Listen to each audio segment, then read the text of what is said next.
سلام به عزیزای دلم تو پیج فالو ونوس. بچه امیدوارم که پر انرژی باشید و هر روز خیلی خوبی داشته باشید. عزیزای دلم، همینطور که میبینید این فال 12 کاپ هستش. هر ماه کاپ مخصوص به خودش رو داره. بچه ها میتونید نیت بکنید و این فال رو حتما برای دوستانتون بفرستید که با انرژی من توی این فال یکی بشید و عدد 333 رو برای من کامنت بکنید. عزیزای دلم، متولد فروردین مای جان، توی فالت داره نشون میده که شما خیلی احساس تنهایی میکنی و داریم که خدا باهاته، چون شما احساس میکنی که دیگه هیچی توی زندگی درست پیش نمیره، ولی فالت داره نشون میده که به زودی قرار همه چیز تغییر بکنه، به زودی قرار همه چیز به نفع تو پیش بره و آرامش داره توی زندگی تو به وجود میاد. اون آرامشی که دنبالت بودی. به زودی دیدار با شخصی داری، میتونه اقوامتون باشه، میتونه یه مهمون از راه دور باشه، میتونه دیدار با شخصی باشه که خیلی وقت ندیدیش و میبینم که کلا یه دیدار در واقع با فاصله برات هست، یعنی کسی داره از یه راه دور داره برات میاد. صحبت هایی با یه شخصی داشتی که میبینم که کاری هستش. گفته در مورد مسئله کاری این روزا برای شما اتفاقای خیلی خوبی قراره بیفته، چون اینجا داره نشون میده که از یه جایی که هزینه کرده بودی قراره خبر خوب و یا از بلا تکلیفی در اومدن رو برات داره نشون میده. انگار کاسه صبر لبریز شده از بابت یه موضوعی که داره میگه به زودی با خبرهای خوب خوشحال میشه. خرید یه وسیله نقلیه رو حتما تا این ماه، تا آخر ماه آینده رو واسه داره نشون میده. حتی خرید سکه یا طلا هم برات میبینم، چون یه پولی داره به دستت میاد، داری سرمایه گذاری میکنی. یه مهمونی، یه دور همی میری، خرید لباس داری و میبینم که لباس و کیف و کفش و اینا رو داره برات نشون میده. کسب کار تجارت خودتو داره میگه راه بنداز، چون تو این پرستیژ رو داری که بخوای بیزینس مخصوص به خودت رو داشته باشی. متولد عزیز اردیبهشت مای جان، این اشکالو میبینی تو فالت افتاده، اینا اتفاقی نیست، این یه نمادیه که داره به تو نشون میده که یه انرژی در زندگی تو در جریانه و اتفاقایی که داره برات میفته تصادفی نیست. و البته این رو هم دارم میبینم که در مدار هستی، یعنی در مدار انرژی های مثبت هستی و قراره که زندگی تو تغییر بکنه و توی شرایط خیلی بهتر و عالی تری قرار بگیری. کلا دارم میگم انگار با کائنات همسو شدی و تو فالت داره نشون میده که به زودی توی زندگیت خبرایی دریافت میکنی، اتفاقایی برات میفته که اصلا زندگی تو متحول میکنه، چون خوشبختی، حال خوب، همه رو دارم واسط میبینم. چیزی که منتظرش بودی داره برات اتفاق میفته. بارداری، مهاجرت، برای متولد این ماه میگه این اتفاقات در مسیرتون داره میفته، چون یه سورپرایز بزرگم برات دارم میبینم که داره اتفاق میفته. یه خوش شانسی داره، میگه انگار خوش شانس داری میشی، همش داره اتفاقای خوب داره برات میفته. متولد عزیز خرداد مای تو فالت یه چنگال افتاده. این نماد اینه که تو به دشمنت پیروز میشی.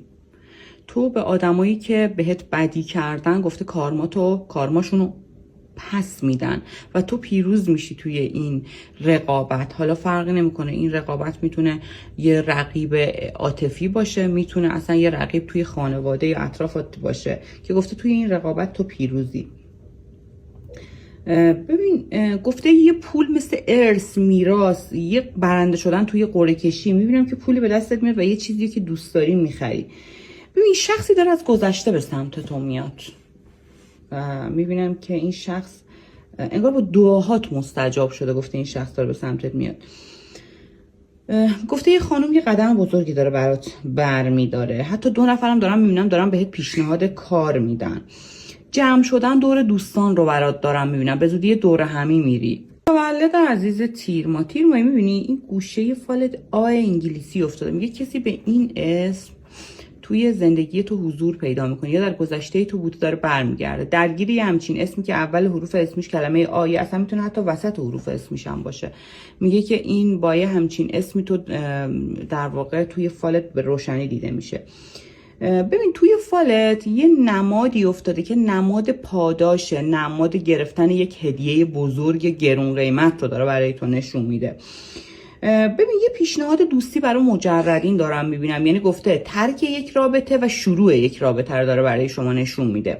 برای متأهلین داره نشون میده که از یک رابطه سمی داری بیرون میای، یعنی در واقع میتونه یه ازدواج سمی باشه یا اینکه رابطه فرازنشویی داری، چون میبینم که برای متأهلین رابطه مثلثی دیده میشه، یعنی انگار یه رابطه دیگه‌ای هم برای شما داره نشون میده به غیر از همسر. ببین تیرمایی جان، تو فالت داره نشون میده که خبر شکست دشمن داره به گوشت میرسه. خیلی خوشحال میشی چون واقعا انگار این آدم انقدر تو رو اذیت کرده بود که انگار خوشحالی داره واسط نشون میده. یه سفر در پیش داری. برای مجردین ورود به یک رابطه جدید و 100% نشون داده که به ازدواج ختم میشه. کلا گفته یه پول بزرگ دستت میاد. انگار میگه خدا داره صبر تو رو آزمایش میکنه. اصلا نگران نباش، به زودی میبینم که زندگیت از این رو به اون رو میشه. یه نظری کردی، گفته حاجت روایی داری. یه شخصی داره باعث آرامشت میشه، داره کمک میکنه که توی زندگیت پیشرفت کنی. یه آدم مزاحم دارم تو زندگیت میبینم که شخصی داره شما رو اذیت میکنه. کلا میگه ناهمواریای زندگیت داره به همواری تبدیل میشه. ببین از یه نمادی که دارم تو فالت میبینم که حالا اینجا کامل مشخص نیست چون دوره، ولی من دارم میبینم یه سر یک انسان تو فالت نشون میده که این نماد هوش و استعدادته. مولد عزیز مرداد مایی میبینی یه مثلث تو فالت افتاده. این نماد روابط فرازناشوییه، کسایی که متأهلن توی رابطن. اما یه عدد 11 اینجا تو فالت افتاده که این میتونه حتی از الان تا برج 11 امسال برای شما اتفاقات احساسی خیلی خوبی بیفته. کسی که ازش دور بودی گفته داره بهش دست پیدا میکنی و کسی که از پیشت رفته داره به سمت تا این تایم برمیگرده. میگه توی فالت نشون میده که انگار یه زن و یه مردی دست همو گرفتن. میگه این نماد اینه که برای متولد این ماه ازدواج داره نشون میده، رسیدن به عشق داره نشون میده. از طرفی رهایی از مسئولیت‌های سنگین رو داره نشون میده. ولی یه پیام عاشقانه داری دریافت میکنی که باعث آرامشت میشه. میگه این پیام میتونه از شریک احساسیت باشه و میبینم که غم و غصه خیلی تو زندگیت داشتی ولی گفته داره به شادی تبدیل میشه این غم ها. مرداد ماهی جان، توی فالت یه درختی افتاده که این نماد اینه که شما روزی زندگیت داره زیاد میشه. درخت پرباریه، نشون میده که زندگی تو هم از لحاظ مالی هم از لحاظ احساسی داره تو رو به سمتی سوق میده که شما رو داره به سمت آرامش میبره. براتون میبینم که یه روباه تو فالت افتاده. میبینی میتونه اینا یه گوشه یه روباه یا این سر یه روباه باشه که برای تو داره نشون میده.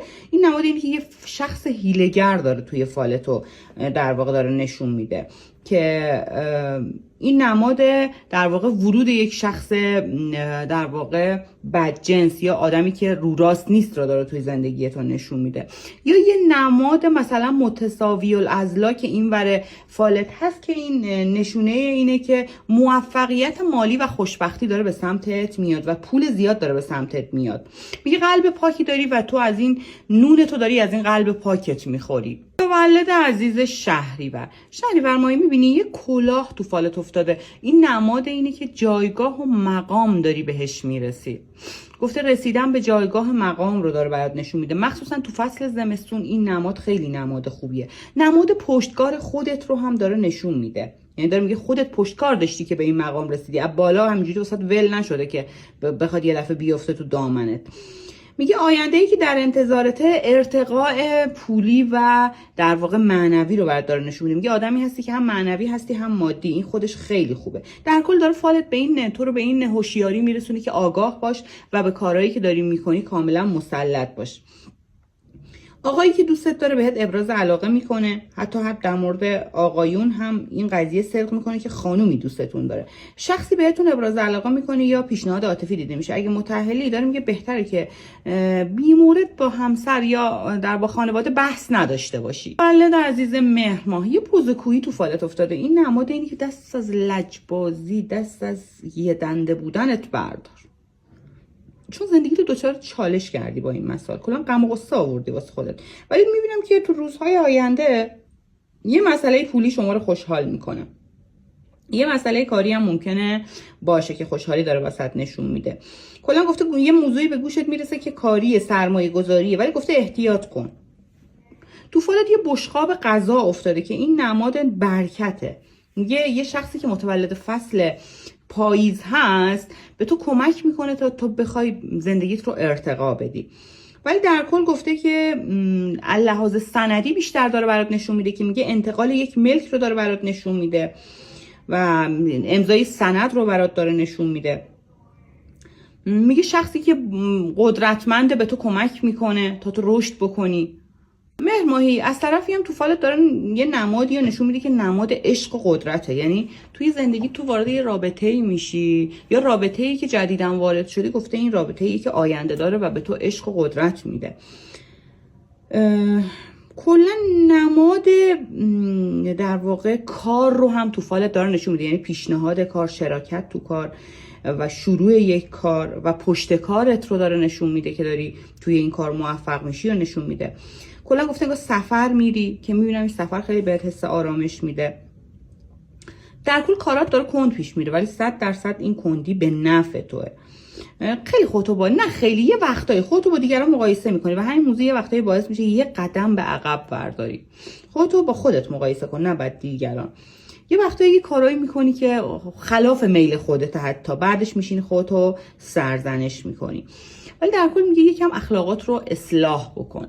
فالت عزیز آبان ماه تو فالت نبردبون افتاده. این نماد اینه که کنار گذاشتن یک سری عادتهای اشتباه رو داره به تو هشدار میده. میگه اینها باعث عقب موندن تو از پله‌های ترقی شده، که این نبردبون هم میتونه پله‌های ترقی باشه. میگه تو میتونستی همه اینا رو بالا بری، ولی عادتهای زشت یا عادتهای اشتباهت تو رو نگه داشته از اون پیشرفته. داره تو راهنمایی میکنه که عادتاتو کنار بذار. ولی گفته موفقیتت حتمیه، ولی تو این تلاش رو میکنی، به آرزوات هم میرسی. با پول در واقع که میبینم گفته با پولی که به دستت میرسه به خواسته هات میرسی. تا 6 وعده آینده یه مقصودی داری، گفته به مرادت رسیدن داری. توی فالت یه قارچ افتاده که این نماد اینه که خبر بارداری انگار به گوشت میرسه، که حتی میتونی حتی این نیت برای خودت باشه که داره نشون میده.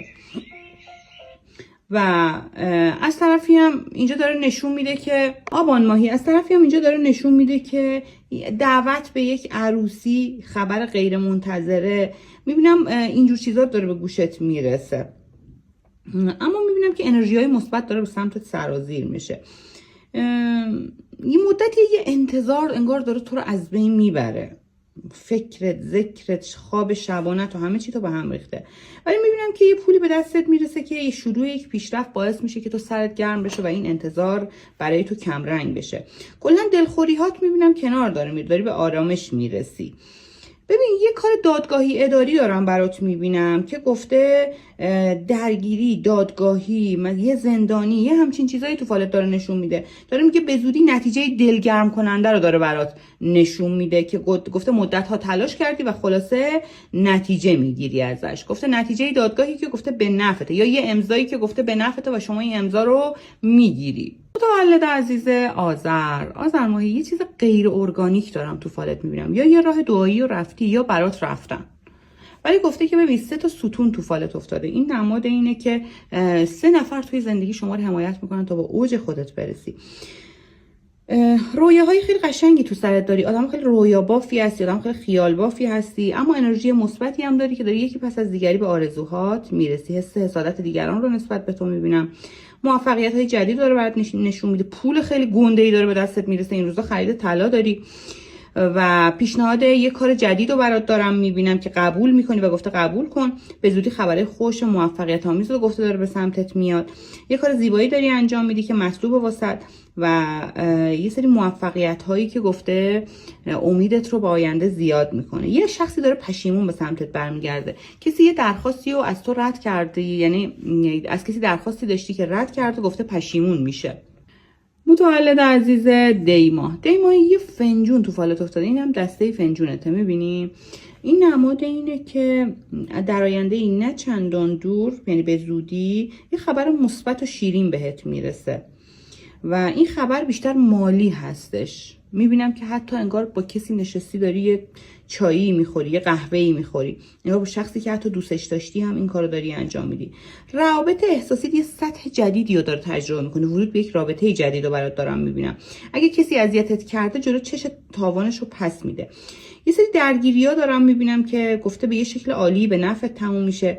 در نهایت گفته پیروزی و شادی واسط داره نشون میده. یه آقای جوونی که میبینم داره یه کاری برات انجام میده. ببین گفته نگرانی های عاطفیت داره به پایان میرسه. ورود به یک دوره جدید از زندگیت رو دارم برات میبینم. متولد عزیز بهمن یه کوزه بزرگ تو فالت افتاده که میتونه حتی یه کوزه آب باشه. میبینی چون یه چیزی هم داره، یه چیز در واقع حالت خورتومی مانند داره که انگار داره نشون میده که شما این کوزه هم نماد پول و ثروته، هم اگر که کوزه آبه نماد اینه که عمر طولانی و پول زیاد توی زندگی در آینده در جریانه. مخصوصا کسایی که الان مثلا از 30 سال به بالا گفته این فال خیلی براشون صدق میکنه، حتی برای سنای پایین تر هم صدق میکنه، ولی گفته تو این شرایط گفته یعنی شما میخوای تازه زندگیت شروع شده، تازه قرار پول و ثروت و زندگیت در حالت خوب خودش قرار بگیره. گفته استعداد و هنر داری، گفته توی هنر تو استعداد زیادی داری. گفته انگار زندگیت قراره بدرخشه، خودت قراره بدرخشه. کسی که با حرفاش اذیتت کرده گفته به زودی از شما معذرت خواهی میکنه. بهمن ماهی توی فالت این نمادی که دارم میبینم گفته موفقیت هایی که سطح جدیدی رو داری تجربه میکنی ازش. گفته یه سری موفقیت های جدید داره نشون میده برای تو، مهارت داره برات نشون میده که داری کسب میکنی برای شروع یک کاری، و گفته که تغییرات بزرگی که تو راهه و گفته تو رو به خوشبختی میرسونه این مهارت ها و این کارها و این تلاش هایی که داری میرسونه، تو رو به اون پولی که به این کوزه‌ای که اینجا هست میرسونه. پولی که منتظرشی که بهت میرسه. کلا گفته پیشرفت و شادی برات داره نشون میده. گفته این تجربه ها توی زندگی داشتی که خیلی تلخ بوده ولی همون باعث رشد تو میشه و از یه دوره هایی داری توی زندگیت عبور میکنی، یه سختی هایی داری عبور میکنی، ولی در واقع گفته انرژی خیلی مثبتی داره وارد زندگیت میشه. دیدار با یه پزشک یا یه روانشناس رو برات دارم میبینم، ولی در واقع گفته خیره واسط هر چی که هست برات تغییرات داره نشون میده. گفته انرژی های منفی داره ازت دور میشه و به جاش انرژی های مثبتی داره جایگزین زندگیت میشه. متولد عزیز اسفند ماهی شعله آتیش تو فالت افتاده. این نماد قدرت و موفقیته که گفته تو دستای خودته. بعد گفته یه رابطه کات شده ای هم داشتی که به زودی میبینم که کلا داری از این آدم دل میکنی، ولی ورود به یک رابطه جدید رو برات دارم میبینم. برای یه عده خستگی بیماری داره نشون میده، گفته برطرف میشه. پولی دستت میرسه که بزرگی و برکت به همراه داره. گفته ببین یه سری ها میبینی یه پول خیلی کمی دستشونه ولی همون برکتش زیاده و زندگیشون رو تغییر میده. دقیقاً یه همچین چیزی برات دارم میبینم. پولی عدد 7 به دستت میرسه ولی گفته بهترین نتیجه رو داری از شرایط موجود میگیری. بعد از طرفی هم میبینم که از سمت یه زنی که شاغله و درآمد داره یه حرکتی واسط داره میکنه. یه موضوعی توی خانواده داره مطرح میشه که انگار ازدواجه. یه سری مشکلات قانونی برای خودت و خانواده‌ات دارم میبینم که گفته داره به زودی درست میشه. یه خبر بارداری هم داره به گوشت میرسه. و از طرفی هم اسفند ماهی داره میگه یه شخصی رو داره تو فالت نشون میده داره سرک میکشه تو کارت. خیلی مواظب باش با کیا دوستی میکنی، چون دوستات هم دوست نیستن. چیزی که دارم میبینم تعویض ماشین برات افتاده. من میبینم که حتی خرید طلا داری، کلا یه پولی دستت میاد که خیلی حرکت ها میزنی. 9 وعده زمانی دیگه میبینم که زندگی دگرگون میشه، چون رویاهات انگار همه داره به واقعیت تبدیل میشه. اعصاب خوردیای این روزتو دارم میبینم که بیشتر احساسیه و حتی رو مسئله کاری هم هست اما احساسی بیشتره. مراقب سلامتیت باش، سعی کن خیلی صدقه بدی و صدقات در راه کسی که واقعا احتیاج داره و میدونی کیه باشه. مراقب سلامتیت باش حتما. گفته برای سلامتیت صدقه بده. یه امضای قرارداد، یه خرید دارم واسط میبینم. گفته عالی، موفقیت داره تو آینده. مشکلات مالیت گفته یکی پس از دیگری حل میشه. یه راهی داره جلو پات قرار میگیره که قرار این راه زندگی تو رو کن فیکون کنه. یه پیشرفت توی مسئله مالی دارم برات میبینم. یه شراکتی که گفته سعی بکن مواظب این شراکت و شریکت هم باشی.